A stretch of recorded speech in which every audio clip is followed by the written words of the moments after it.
हरे Krishna everyone. आज हम श्रीमद् भागवतम के पहले स्कंद के 18वें अध्याय के 9वें श्लोक से कथा शुरू करेंगे। कल तक हमने 8 तक श्लोक किए थे। तो कल की कथा में हम लोगों ने क्या जाना? कल की कथा में हम लोगों ने जाना कि जो परीक्षित महाराज थे, उनका मन भगवान के चरण कमलों की भक्ति में लगा हुआ था। सूत गोस्वामी जी ने बताया कि जब तक भगवान कृष्ण धराधाम पे थे, तब तक कलयुग ने धरती इस संसार में अपना प्रवेश नहीं किया था। लेकिन जैसे ही भगवान धराधाम से गए तो कलयुग ने प्रभाव दिखाना शुरू कर दिया। परीक्षित महाराज क्योंकि भगवान के भक्त थे, तो जब तक परीक्षित महाराज का शासनकाल रहा तब तक भी कलयुग अपना प्रभाव नहीं फैला सका संसार में। परीक्षित महाराज को अवसर मिला था कि वो कलयुग को मारे, लेकिन उन्होंने कलयुग को मारा नहीं, क्योंकि कलयुग में बहुत सारे दुर्गुण हैं, लेकिन एक अच्छा गुण भी है। कल हमने जाना था कि बाकी युगों में, सतयुग, त्रेता, द्वापर में, अगर कोई अच्छा काम करते थे तो अच्छा फल मिलता था, बुरा काम करते थे तो बुरा फल मिलता था। लेकिन कलयुग में अगर आप अच्छा काम कर नहीं रहे हो, सिर्फ मन से अच्छे काम के बारे में सोच रहे हो कि मैं ये करूं, जैसे भगवान को भोग लगाना, सच में बनाया नहीं है लेकिन मानसिक तौर पर भगवान को भोग लगाया। आपने यहाँ से आपका मन किया कि मुझे जगन्नाथपुरी की यात्रा करनी है। आप एक्चुअल में नहीं गए, लेकिन मानसिक तौर पर यात्रा करी कि मैं जगन्नाथपुरी जा रहा हूँ, आप मुझे भगवान के दर्शन हो रहे हैं, तो आपको उसका एक्चुअल फल ही मिलेगा। सोचने मात्र से आपको शुभ कर्मों का फल मिलेगा। लेकिन जो बुरे काम है, अशुभ काम है, उनका फल तब आपको भुगतना पड़ेगा अगर आपने वास्तव में उन कार्यों को संपन्न किया। जब तक आप वास्तव में उस कार्य को संपन्न नहीं करते हो, तब तक आपको उस अशुभ काम का फल नहीं भुगतना पड़ेगा। ये कलयुग का एक महान गुण है। इस कारण परीक्षित महाराज ने कलयुग से घृणा नहीं करी, कलयुग से द्वेष नहीं किया, और उसको रहने के लिए 5 स्थान जो बताया था परसों की कथा में, वो बता दी। इससे आगे की कथा हमने 7वें श्लोक तक कथा की थी। 8वें श्लोक से कथा शुरू करते हैं। महाराज परीक्षित ने विचार किया कि अल्पज्ञ मनुष्य कली को अत्यंत शक्तिशाली मान सकते हैं, क्योंकि जो आत्म संयमी हैं उन्हें किसी प्रकार का भय नहीं है। राजा बाघ के समान शक्तिमान थे और मूर्ख लापरवाह मनुष्यों की रखवाली करते थे। अब कलयुग अपना प्रभाव उसी व्यक्ति पे डालता है जो भगवान का भक्त नहीं है। लेकिन जो आत्म संयमी है, भगवान की भक्ति कर रहा है, वो व्यक्ति कलयुग से भी अधिक शक्तिशाली है। कलयुग को शक्तिशाली कौन मानेगा? जो भगवान की भक्ति नहीं करता। भगवत भक्तों को कोई डर नहीं होता कलयुग का, कोई डर नहीं, बल्कि कलयुग को तो वो एक अपॉर्चुनिटी, एक अवसर के रूप में लेते हैं भगवान के नाम लेके अपने जीवन को पार लगाने का। तो मैं आपको रोज बताती हूँ कि कितने हमारे पास भगवान ने अच्छा जीवन दिया है, कितने हमारे पास शुभ अवसर है कि हम भगवान का नाम ले सकते हैं। कम से कम जुबान चल रही है, अभी हमें होश है, सुध है, हम कोमा में नहीं है, हम बेहोश नहीं है जो मृत्यु के समय पे होता है, ऐसा नहीं है। तो हमें भगवान का नाम लेना चाहिए। हमें छोटे छोटे चीजों को जीवन में, जो लोग भगवान का नाम नहीं ले पा रहे, निरंतर नहीं ले पा रहे, सुबह से शाम तक मन में जाप नहीं कर पा रहे, वो अपने किसी एक काम को भगवान के नाम के साथ जोड़ सकते हैं। जैसे किस काम को जोड़ोगे? सपोज करो आप फर्स्ट फ्लोर पे रहते हैं। हम्म तो फर्स्ट फ्लोर पे रहते हैं, आपका बेडरूम फर्स्ट फ्लोर पे है, तो आपको, जैसे मेरा बेडरूम फर्स्ट फ्लोर पे है, अभी आपकी जो कथा मैं यहाँ पे कथा सुना रही हूँ, फर्स्ट फ्लोर से सुना रही हूँ। तो किचन नीचे है, तो मुझे ऊपर नीचे बहुत सारे चक्कर लगाने पड़ते हैं। तो आप ऐसे नाम के साथ इसे रिलेट कर सकते हैं कि जब भी सीढ़ियों पे पैर रखना है, चाहे चढ़ने के लिए चाहे उतरने के लिए, भगवान का नाम लेते लेते सीढ़ियां चढ़नी है, लेते लेते उतरनी है। तो एक काम को भगवान के नाम के साथ हमने एसोसिएट कर दिया। जब आपको, और ये नोइंगली करना पड़ेगा, ऐसा ना इंटेंशनली करना पड़ेगा। अभी ऐसा नहीं है कि सीढ़ी पे पैर रखा एकदम से भगवान का नाम याद आएगा। आपको अपने सबकॉन्शियस माइंड में इस बात को लेके आना पड़ेगा कि जब भी तो आपने सीढ़ियों पे पैर रखना है, तो क्या करना है, भगवान का नाम लेना है। एक दो दिन मन को जबरदस्ती लगाना पड़ेगा। तीसरे दिन देखेंगे जैसे ही सीढ़ी पे पैर रखोगे, तो क्या होगा, भगवान के नाम का जाप शुरू हो जाएगा भीतर ही भीतर। और किस चीज के साथ एसोसिएट कर सकते हो भगवान के नाम को? आप किचन में काम करते हो, आप सोचो जितनी बार मैंने फ्रिज खोलना है, मैंने भगवान का नाम लेके ही खोलना है। जितनी बार फ्रिज को हाथ लगेगा, मैं भगवान का नाम लेके खोलूंगा। आप पानी पीने को एसोसिएट कर सकते हो कि जितनी बार मैं पानी पीऊंगा, उतनी बार तो कम से कम मुझे भगवान का नाम लेना ही है। अपने जीवन की किसी एक एक्टिविटी को, किसी एक कार्यकलाप को आप भगवान के नाम के साथ जोड़ो। 2 दिन करके देखो। तीसरे दिन जैसे ही आपका हाथ पानी पे, फ्रिज पे या जाएगा सीढ़ियों में, बस नाम अपने आप आपके मुख से उच्चारित होना शुरू हो जाएगा। भीतर ही भीतर जाप होना शुरू हो जाएगा। छोटे छोटे स्टेप लो। हम्म। अभी ऐसी सिचुएशन नहीं आई हमारे जीवन में, इतने महान पुण्यात्मा नहीं हुए हैं कि भाई सुबह शाम चौबीसों घंटे घर में ये हमारे मन में नाम जपता रहे, चलता रहे। तो मतलब जबरदस्ती मन को लगाओ। छोटे छोटे स्टेप लो। एकदम से बड़ा कोई नियम पाल के बैठ जाएंगे, फिर वो नियम का पालन नहीं होएगा, फिर मन होता है ना, मन में दुख होता है कि भाई मैंने ये नियम लिया, मैं इसका पालन नहीं कर पाया। कोई छोटा सा एक स्टेप ले लो। आप बोलो जब कुकर की सीटी बजेगी, तो मैंने उस समय भगवान का नाम लेना है। छोटा सा स्टेप। किसी भी एक एक्टिविटी को भगवान के नाम के साथ एसोसिएट कर दो, और फिर मुझे बताना कि क्या आप उस एक्टिविटी को करते हुए अपने आप भगवान का नाम ले पाए।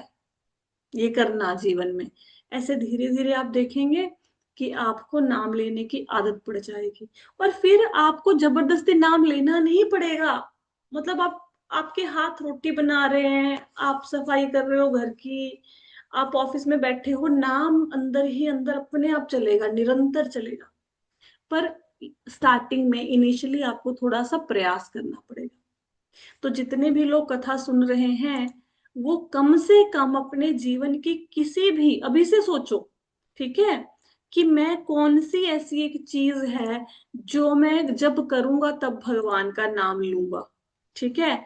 और अपने मन में सोचो, और अगर और इसको पक्का करना है, अब ऐसा है ना, प्रण तो ले लिया, कई बार फिर भी नहीं होता। इतने हम कलयुगी लोग हैं, मन में प्रण ले लिया कि सीढ़ी पे पैर रखेंगे और भगवान का नाम लेंगे, लेकिन फिर से भूल गए। तो उसके लिए क्या करना है, भक्तों की सभा में इसकी घोषणा कर दो कि भाई मैं अपनी इस एक्टिविटी को इसके साथ, नाम के साथ एसोसिएट कर रहा हूँ। अपना अनम्यूट करके बोलो कि माता जी जब मैं ये काम करूंगी तो मैं भगवान का नाम लूंगी। जब भक्तों की सभा में हम कोई घोषणा कर देते हैं, तो जो वैष्णव है उनकी भी कृपा मिलती है। तो वो भी फिर उनका भी, फिर आपको भी लगेगा ना कि मैंने सबके सामने अनाउंस किया है, 10 बंदों के सामने, अब मैं कैसे झूठा हो जाऊं। है ना। तो ऐसे किया करो, ऐसे भगवान का नाम लेना शुरू करो, प्रयास करो। प्रयास करो, होगा, पक्का माता होगा। जी वो हरे कृष्णा, हरे कृष्णा। तो हरे कृष्णा बोले या महामंत्र बोले पूरे? पूरा महामंत्र बोलो, हरे कृष्ण कृष्ण कृष्ण हरे हरे, हरे राम राम राम हरे हाँ, हरे। मतलब पूरा पूरा महामंत्र बोलना है। पूरा मतलब हरे महामंत्र। कृष्णा खाली नहीं करना। ना ना ना, पूरा महामंत्र बोल दो। आप सोचो आप ठीक है अपने माता जी। जीवन में कौन सी एक्टिविटी के साथ इसको एसोसिएट करोगे, सोचो क्या काम आप ज्यादा करते हो। कुछ तो किचन ऐसा। में ही रहते हैं माता जी।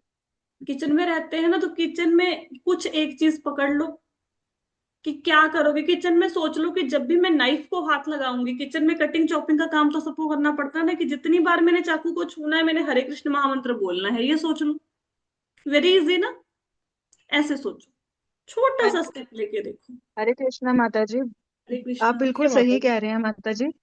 माता जी मैं ना क्लासेस लेती हूँ अपने स्टूडेंट्स की। तो मेरे ना स्टूडेंट को मैंने बोला हुआ है कि जब भी आप मेरे पास आते हो ना, तो आपके बैठना है तो पहले हरे कृष्ण महामंत्र बोलना है। तो माता जी वो 11 टाइम्स ना जैसे बोलते होते हैं हरे कृष्ण महामंत्र। उसके बाद जो भी उन्होंने वाहेगुरु जी का जाप करना है, या कोई बच्चा शुक्राना गुरु जी करता है तो वो भी करते हैं। ये चीज आप बिल्कुल सही कह रहे हैं कि जब भी वो करते हैं तो मतलब पहली बारी माता जी मैंने 3 बारी से शुरू किया था, फिर 5 पे, फिर 11 पे लेके गई। तो अब 21 बारी बोलते हैं, मतलब मेरे सारे स्टूडेंट्स जब भी वो बैठते हैं तो करते हैं। ये चीज तो है।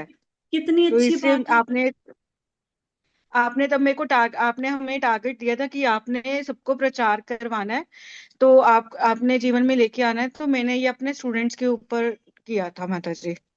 हाँ, बहुत बहुत अच्छी बात है। देखो, प्रचार हो गया ना। प्रचार का मतलब ये नहीं होता कि आप लेक्चर दो कहीं जाके, वहां पे 100 लोगों की भीड़ लगी है, आप वहां पे स्टेज पे खड़े होके लेक्चर दे रहे हो, ये प्रचार नहीं है। ये जो आप कर रही हैं ये भी प्रचार ही है। प्रचार का मतलब है किसी दूसरे के मुख से भगवान का नाम निकलवाना, या नहीं निकाल रहा तो कम से कम उनको भगवान का नाम सुनाना, यही प्रचार है। आप सोचो, आपने कितने सारे लोगों की जिंदगी बदल दी, और उसके साथ ऐसा थोड़ा ना कि उनकी जिंदगी बदली गई, आपकी भी बदली गई। भगवत गीता में भगवान कृष्ण क्या कहते हैं? भगवान कहते हैं कि मुझे वो भक्त अत्यंत प्रिय हैं जो उनके नाम का प्रचार करते हैं, है ना। उससे जो भगवत गीता को किसी को सुनाते हैं, है ना, ऐसे भक्तों से ज्यादा प्रिय मुझे कोई भी नहीं है। जो भगवत गीता पढ़ता है समझो बुद्धि से मेरी पूजा कर रहा है ना। तो यही प्रचार है। और अगर आप ऐसा करेंगे ना, देखो, हम लोगों का ना अगर आप देखें तो बहुत अच्छा जाप नहीं होता हमारा। बहुत एकाग्र होके सीधी कमर करके बैठ गए, जाप कर ले, ऐसा हमारा जाप नहीं है। कोई श्रवण भी बहुत बढ़िया नहीं है, कोई रीडिंग भी बहुत बढ़िया नहीं है। तो अगर हमने भगवान के फेवरेट भक्तों की लिस्ट में आना है तो हम क्या करें? और तो कुछ हो नहीं पा रहा, अनर्थ निवृत्ति भी नहीं हो पा रही है ना, काम क्रोध लोभ मोह ने हमें घेर रखा है। तो इतना कुछ होने के बाद भी हम भगवान की फेवरेट लिस्ट में आ जाएंगे अगर हम प्रेरित करते हैं किसी दूसरे को नाम लेने के लिए, किसी क्रिएटिव वे से। कोई भी तरीका निकाल लो अपना, जैसे माता जी ने निकाल लिया, उन्होंने बच्चों को हरे कृष्ण महामंत्र करवाना शुरू कर दिया। ऐसे आप भी कीजिए। आज से ही, अभी से एक चीज सोचो कि मेरे जीवन में जब भी ये चीज घटित होगी तो मैं भगवान का नाम लूंगा। ठीक है। कई बार ऐसा होता है, बुढ़ापा है, बुढ़ापे में क्या है, बहुत बार वॉशरूम जाना पड़ता है ना। आप इतना भी कह सकते हो कि भाई जितनी बार मैं वॉशरूम के लिए जमीन पे पैर रखूंगा, उठूंगा, जाऊंगा, उतनी बार मैं हरे कृष्ण महामंत्र बोल के जाऊंगा। ऐसे ही कर लो, कुछ तो करो, है ना। एक बार करके देखो, बहुत बहुत अच्छा लगेगा। ये एक ऐसा वो है मंत्र जिसको आप जहां मर्जी जिस भी अवस्था में बोल सकते हैं। मैं आपको एक कथा सुनाती हूँ। एक बार क्या हुआ कि एक कहीं पे प्रवचन हो रहा था, कोई कथा चल रही थी। तो कोई व्यक्ति किसी को ले गया, अपने मित्र को, जो जजमान थे उनका कोई मित्र था, उनको बुलाया कि हमारे घर में कथा हो रही है, आप आके सुनिए। तो मित्र आया, कथा सुनने लगा। तो कथावाचक जो था उससे मिलवाया कि ये जी हमारे मित्र हैं, हमारे घर में ऐसा होता है ना, जैसे हमने कथा रखी हो। तो जैसे सपोज आपके घर में कीर्तन है, कोई कीर्तन मंडली आई हुई है, मैं आपके घर में आऊँ, आप बुलाओगे ना, ये माता जी हैं, हम उनकी क्लासे लगाते हैं, ऐसे मिलवाते हैं। तो उन्होंने मिलवाया कि भाई ये हमारे मित्र हैं, ये आप इनसे मिलिए, इनको आशीर्वाद दीजिए। तो जो कथावाचक थे उन्होंने कहा कि आप भगवान का नाम लिया करो। तो मित्र कहता, मैं भगवान का नाम कैसे लूं, मेरे पास समय ही नहीं है, मैं इतना ज्यादा बिजनेस में उलझा हुआ हूं कि मैं तो नाम ही नहीं ले पाता हूं, मेरे पास समय नहीं। तो उससे पूछा कि भाई कुछ तो करते होगे, कोई तो ऐसा टाइम होगा जब भी आपके पास दिन में कोई भी किसी भी समय आपको लगे मेरे पास थोड़ा सा वक्त है, आप उस समय भगवान का नाम लो। अगर आप बैठ के नहीं ले सकते, चलते फिरते उठते बैठते भगवान का नाम लो। और उसको बोला कि अगर आप ऐसा करोगे आपके बिजनेस में वृद्धि हो जाएगी। अब कोई मेटेरियलिस्टिक व्यक्ति हो, धन कमाने का लालच हो, उसको कोई बंदा बोल दे कि भाई ये काम करोगे तुम्हारे पास और पैसा आएगा, वो व्यक्ति जरूर कर लेगा लालच के मारे। तो उसने सोचा, अच्छा मेरा बिजनेस अच्छा हो जाएगा, ये तो बहुत अच्छी बात है। तो उसने सोचा जाके घर पे कि मैं कब भगवान का नाम ले सकता हूँ। उसको पूरे दिन में कोई ऐसा समय नहीं मिला कि जब वो भगवान का नाम ले पाए। तो उसको फाइनली उसके दिमाग में आया कि जब मैं सुबह टॉयलेट के लिए जाता हूँ, वॉशरूम में जाके बैठता हूँ, तो मेरे पास 5-7 मिनट होते हैं, उस समय मैं भगवान का नाम ले लूंगा। ठीक है, शौच भी हो जाएगा, भगवान का नाम भी लिया जाएगा। तो वो क्या करता था, जब भी वो सुबह शौच के लिए जाता तो 5-7 मिनट जितने लगाता उतने देर भगवान का नाम लेता। तो अब क्या हुआ कि जो, अब जहां पे भगवान का वो बोलता, राम राम बोलता, अब जहां पे भगवान का नाम लिया जाता है वहां पे तो हनुमान जी होते हैं, है ना, जहां पे राम का नाम लिया जाएगा वहां पे तो हनुमान जी होंगे। तो अब उसको नाम लेते लेते रस आने लग गया, और उस समय कोई और काम भी नहीं होता था, तो उसका मन लगने लगा भगवान के नाम में। अब जो वो राम का नाम लेता था तो हनुमान जी को सुनाई दिया कि कोई भक्त है वो भगवान का नाम ले रहे हैं, चलो मैं भी जाके सुनता हूँ। तो हनुमान जी ने देखा कि कहाँ है वो भक्त जिसके मुख से राम नाम की ध्वनि आ रही है। तो हनुमान जी जैसे ही योग शक्ति के बल पे प्रकट हुए राम भक्त के पास, उस व्यक्ति के पास, तो देखा तो कभी वो तो शौच करने बैठा हुआ है और साथ में भगवान का नाम ले रहा है। तो हनुमान जी को आया गुस्सा, उन्होंने एक उसके लगा दी पीठ पे ऐसे, ठीक है, कि भाई ये क्या काम करते हुए तुम भगवान का नाम ले रहे हो। तो क्या हुआ, अब हनुमान जी गए भगवान राम से मिलने। तो भगवान राम को कहते कि मैंने आज देखा कि एक भक्त था, वो देखो कैसी कैसी जगह पे लोग आपका नाम लेते हैं, शौच करते हुए लेते हैं। तो भगवान कहते कि तुम्हारी बात तो मैं बाद में सुनूंगा, पहले ना मेरी पीठ में बड़ा दर्द हो रहा है, मुझे ऐसा लग रहा है किसी मतलब बानर ने मेरी पीठ पे मारा। तो हनुमान जी कहते हैं वानरों की ऐसी हिम्मत कैसे होगी, आपकी पीठ को हाथ लगाए, मैं अभी पता करता हूँ किस वानर ने आपकी पीठ पे मारा। तो भाई वानरों को बुलाया गया। हनुमान जी तो सभी वानरों को आमंत्रित कर सकते हैं, सबको बोला कि भाई पता कैसे लगे किस वानर ने मारा पीठ पे। तो कहते हैं सब वानर आओ, ऐसे हाथ लगा के देखो, जिसके हाथ जैसे पंजा किसी ने मारा है, जब उसके पंजे के साथ मिल गया जहां पे निशान पड़ा है तो पता लग जाएगा किस वानर ने मारा, स्कैन करो सारे आके। तो सारे वानर जा रहे हैं, अपना अपना हाथ लगा के देख रहे हैं, और किसी का हाथ नहीं वहां से मैच कर रहा। बहुत वानरों को बुलाया। अब भगवान ने कहा कि हनुमान तुमने सबको बुलाया, तुमने खुद का हाथ देखा लगा के, तुम भी जरा स्कैन करके देखो। तो हनुमान जी कहते भगवान आप कैसी बातें कर रहे हैं, मैं आपको मारने की सोच भी नहीं सकता, भला मैं आपको कैसे हाथ उठा सकता हूँ आपके ऊपर। तो भगवान कहते कोई बात नहीं, लगा के तो देखो हाथ।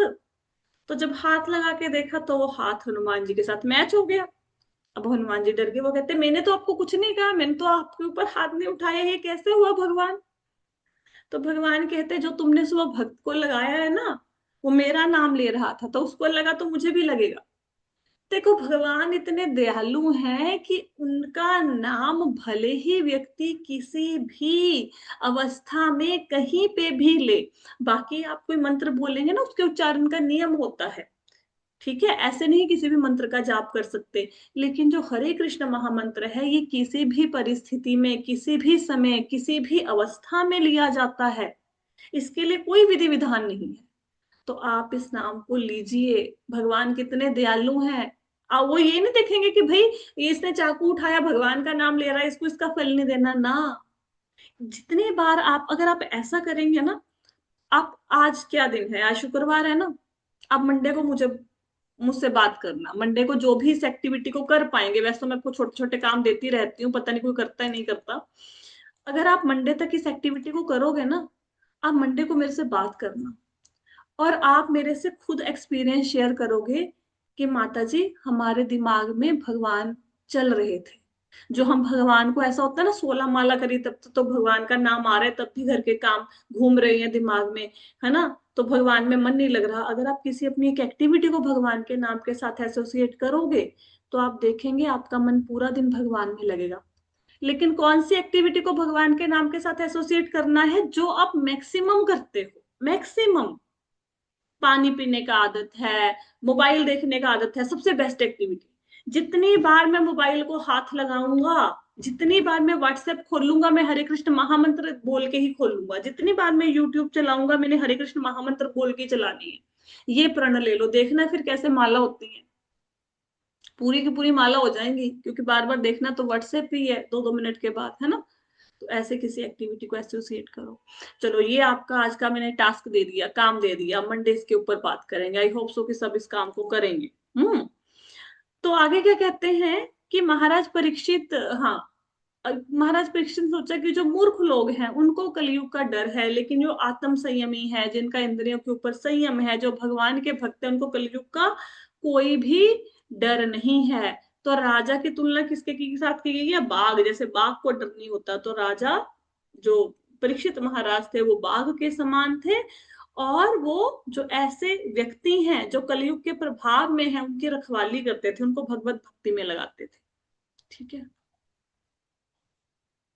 आगे, हे मुनियो, जैसा आपने मुझसे पूछा था, मैंने पवित्र राजा परीक्षित के इतिहास से संबंधित भगवान कृष्ण की कथाओं की लगभग सब बातें सुनाई हैं। तो मुनियों ने प्रश्न किया था ना ये, कि नाग ने क्यों, नाग के काटने से कैसे उनकी मृत्यु हुई, ऐसे ब्राह्मण के बेटे ने क्यों श्राप दे दिया परीक्षित महाराज को, वो कथा सुनाए। तो सूत गोस्वामी कहते हैं कि मैंने आपको परीक्षित महाराज के इतिहास से संबंधित, उन्होंने क्वेश्चन पूछा था कि कलयुग को मारा क्यों नहीं, परीक्षित महाराज ने दंड देके क्यों छोड़ दिया, वो तो गाय के पैर पे प्रहार कर रहा था। तो उन्होंने बता दिया, छोड़ा क्यों छोड़ा, क्योंकि कलयुग में गुण है। क्या गुण है? ये भगवान की प्राप्ति में बड़ा, भगवान की प्राप्ति बड़ी इजीली हो जाती है कलयुग में। आगे कहते हैं, जो लोग जीवन में पूर्ण सिद्धि प्राप्त करने के इच्छुक हैं, उन्हें अद्भुत कर्म करने वाले भगवान के दिव्य कार्यकलापों तथा गुणों से संबंधित सारी कथाएं अत्यंत विनीत भाव से श्रवण करनी चाहिए।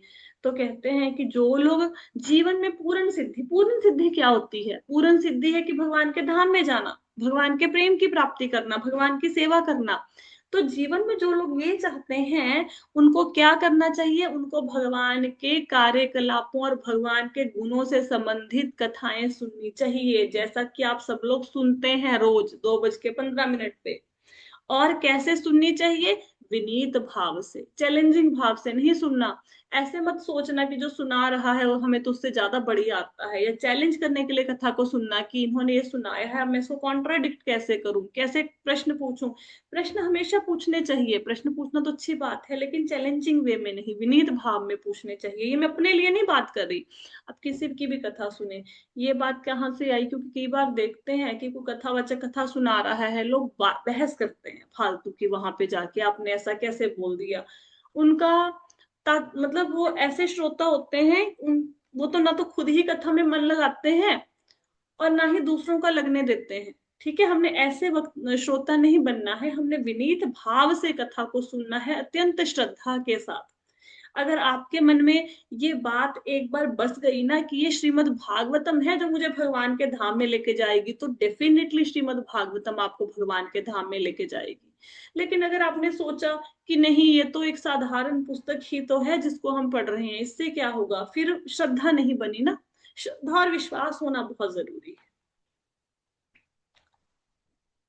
आगे कहते हैं, श्रेष्ठ मुनियों ने कहा, हे सौम्य सूत गोस्वामी, आप अनेक वर्षों तक जिए तथा शाश्वत यश प्राप्त करें, क्योंकि आप भगवान श्री कृष्ण के कार्यकलापों के विषय में उत्तम ढंग से बता रहे हैं। हम जैसे मर्त्य प्राणियों के लिए यह अमृत के समान है।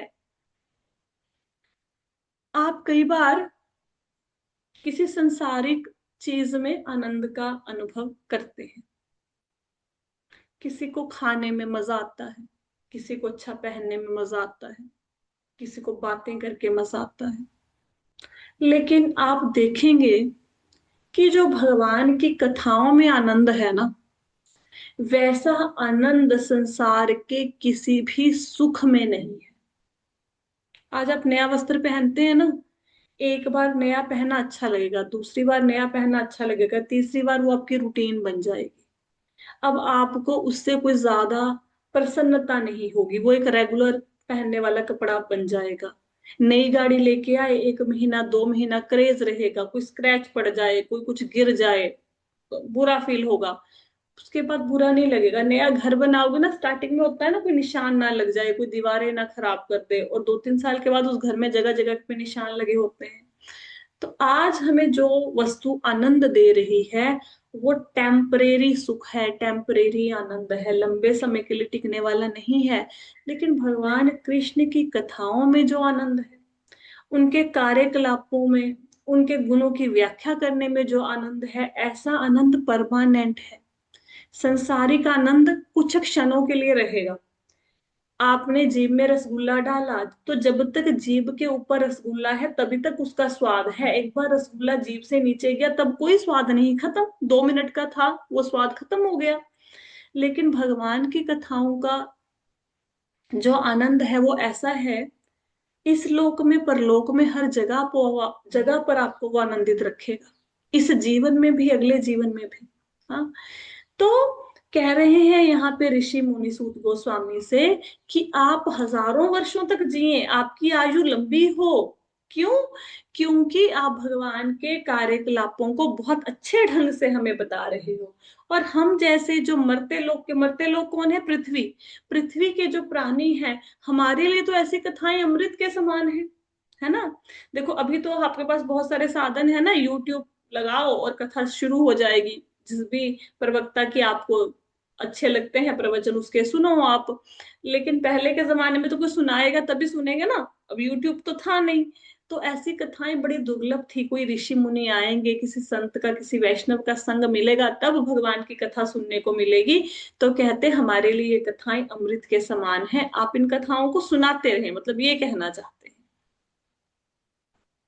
हमने अभी अभी इस सकाम कृत्य यज्ञ की अग्नि को संपन्न करना प्रारंभ किया है, और हमारे कार्य में अनेक अपूर्णताएं होने के कारण इसके फल की कोई निश्चितता नहीं है। हमारे शरीर धुएं से काले हो चुके हैं, लेकिन हम भगवान गोविंद के चरण कमलों के अमृत रूपी उस मधु से सचमुच तृप्त हैं, जिसे आप हम सबको वितरित कर रहे हैं। देखो, कलयुग में कुछ चीजों की मनाही है। संन्यास लेने की मनाही है, संन्यास नहीं लेना क्योंकि नियमों का पालन नहीं होता। ये अश्वमेध यज्ञ जिसमें पशुओं की बलि चढ़ाई जाती है, इन यज्ञों को करना वर्जित है, क्योंकि ना तो ब्राह्मण ऐसे हैं कि जो यज्ञ संपन्न करा दे, ना ही साधन है। हाँ, तो ये चीजें कलयुग में प्रतिबंधित हैं। ऐसा क्यों कहा जाता है कि यज्ञ नहीं कर सकते? प्राचीन काल में जब यज्ञ किया जाता था और किसी पशु की बलि दी जाती थी, तो उस पशु को नया जीवन प्राप्त होता था। वो अपनी योनि को छोड़ के उसको नया जीवन मिल जाता था, और ये वहां पे साक्षात घटित होता था। अगर किसी जीव की हत्या करी, जीव की बलि दी और बदले में उसको नया जीवन नहीं मिला, तो इसका अर्थ है कि ब्राह्मणों ने मंत्र बोलते हुए कोई त्रुटि की है, कोई गलती हो गई है यज्ञ में। यज्ञ में से देवता नहीं प्रकट होते थे अपना भाग लेने के लिए, मतलब ब्राह्मणों से कोई गलती हो गई है तो साथ के साथ ही पता लग जाता था कि कोई त्रुटि तो नहीं हो गई है। और ब्राह्मण भी ऐसे थे कि यज्ञ को जो संपन्न करा सकते थे सही ढंग से। लेकिन आधुनिक समय में ऐसा पॉसिबल नहीं है। यहाँ ऋषि मुनि नैमिषारण्य के क्षेत्र में 88,000 ऋषि मुनि इकट्ठे हुए हैं 1,000 तक चलने वाले यज्ञ को संपन्न करने के लिए। लेकिन उनको रिजल्ट के बारे में अनिश्चितता है, मतलब रिजल्ट के बारे में वो श्योर नहीं है। सकाम कर्म, सकाम कृत्य क्यों बोला गया है यज्ञ को? सकाम कर्म का मतलब होता है कोई काम करना, उसके बदले में फल की इच्छा करना। तो ऋषि मुनि क्यों यज्ञ कर रहे हैं? कि कलयुग आने वाला है, कलयुग के प्रभाव को कम करने के लिए, जनता की भलाई के लिए वो यज्ञ कर रहे हैं। लेकिन उनको ये फल मिलेगा कि नहीं मिलेगा, इसका इसमें कोई श्योरिटी नहीं है। तो उन्होंने बोला कि हमने अभी अभी सकाम कृत्य यज्ञ की अग्नि को संपन्न करना प्रारंभ किया है। हमारे कार्य में अनेक अपूर्णताएं होने के कारण इसके फल की कोई निश्चितता नहीं है। कोई यज्ञ करना शुरू कर दे, उसमें कोई त्रुटि रह जाए, कोई गलती रह जाए, तो यज्ञ का फल नहीं मिलता। एक बार राजा थे, उन्होंने संतान की प्राप्ति के लिए यज्ञ करवाया। तो यज्ञ में जब यज्ञ करवाते हैं तो उसमें पानी का एक कलश रखते हैं। तो उसको मंत्रों के साथ अभिमंत्रित किया गया था कि जब रानी इस जल को पिएगी तो वो गर्भवती हो जाएगी। अब एक रात को क्या हुआ कि राजा को प्यास लगी, वो उठा, उसको कहीं पे पानी नहीं मिला, तो उसने वो मंत्रों के द्वारा अभिमंत्रित जल को पी लिया। मंत्रों का तो प्रभाव था। अब राजा के संतान उत्पन्न हुई। देखो, पुरुष होके कोई संतान को जन्म दे सकता है? नहीं ना, तो उसकी जंघा से संतान उत्पन्न हुई। तो इतना पावर थी मंत्रों में प्राचीन काल में, लेकिन आजकल ऐसे विद्वान ब्राह्मणों का अभाव है, तो यज्ञ नहीं किए जा सकते। तो ब्राह्मण कहते हैं कि हम लोगों ने यज्ञ करना तो शुरू कर दिया, लेकिन हमें नहीं पता कि हमें इसका फल मिलेगा नहीं कि नहीं मिलेगा। और यज्ञ कर करके धुएं से, अब यज्ञ में अग्नि जलाएंगे, इतना घी की आहुति देंगे, तो शरीर काला तो होगा ही ना। तो कहते हैं कि हमारे तो आंखें धुएं से लाल हो गई हैं, शरीर काला हो गया है, तो उनको यज्ञ करके कोई आनंद नहीं आ रहा। लेकिन कहते जो अब भगवान की कथा ये हमें सुना रहे हो ना, ये अमृत के समान है। जैसे कोई शहद चाटता है ना, ऐसे मधु के समान कथा को सुनने में हमें आनंद आ रहा है। ये तो अमृत है जो आप हम सब लोगों में बांट रहे हो, तो इस कथा को आप सुनाते जाए। हम्म।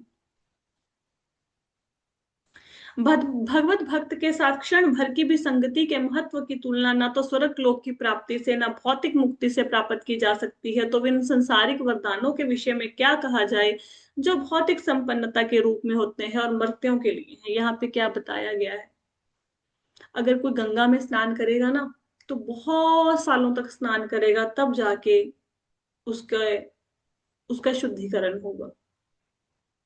तीर्थ यात्रा करोगे ना, बहुत सालों तक बहुत सारे तीर्थों का भ्रमण करना पड़ेगा, तो जाके आपको बेनिफिट होगा। लेकिन भगवान के भक्त की संगति अगर कोई एक सेकंड के लिए भी कर ले, क्षण तो सेकंड से भी कम समय होता है, उतनी देर के लिए भी कोई भगवत भक्त की संगति में बैठ गया, तो उसका जो उसको बेनिफिट मिलेगा वो इतना ज्यादा होगा कि स्वर्ग की प्राप्ति भी उसके सामने कुछ नहीं, और मुक्ति भी उसके सामने कुछ नहीं है। और संसार के जो छोटे मोटे वरदान है, संसारिक भौतिक सुख मिलना, इसके बारे में तो कहा ही क्या जाए। ये तो उन लोगों के लिए है जो जीवन मृत्यु के चक्कर में फंसे रहना चाहते हैं। तो भगवान के भक्त की एक क्षण भर की भी संगति आपके जीवन को परिवर्तित कर देगी, और आपके साथ ऐसा घटित होता होगा।